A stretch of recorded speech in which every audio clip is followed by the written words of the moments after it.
This is the latest from India and Sri Lanka, and both nations are looking to expedite joint energy projects as the war in West Asia causes oil prices to surge worldwide. Reports indicate that Sri Lanka told the Indian Prime Minister Narendra Modi and Sri Lankan President Anura Kumara Dissanayaka that they have agreed to develop a joint oil farm in Trincomalee. The two nations plan to jointly renovate a World War II-era British-built fuel storage facility. There are 61 tanks to be developed, and each will cost about $1.2 million. India has been helping neighboring nations amid the fuel shock caused by the US-Israeli war in Iran. India sent a shipment of 38,000 metric tons of petroleum to Sri Lanka on Saturday.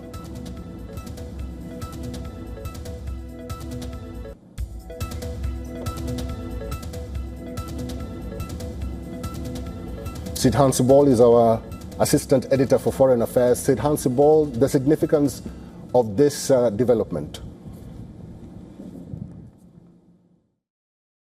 Amid the West Asia war, India and Sri Lanka plan to expedite and conclude energy projects, including the Trincomalee oil tank farm, which is a massive World War II-era oil storage facility located in Trincomalee, and it is one of the largest and most strategically significant petroleum storage sites in the region.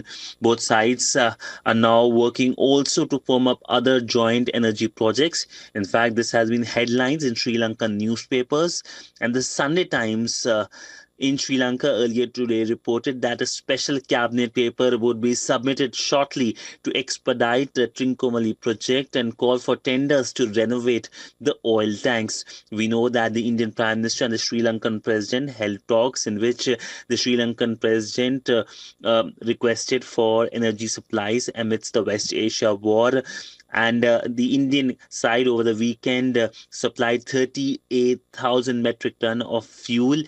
We also know that the Indian External Affairs Minister and the Sri Lankan Foreign Minister held talks with focus on energy cooperation. Sidhan Sibol for WION in New Delhi.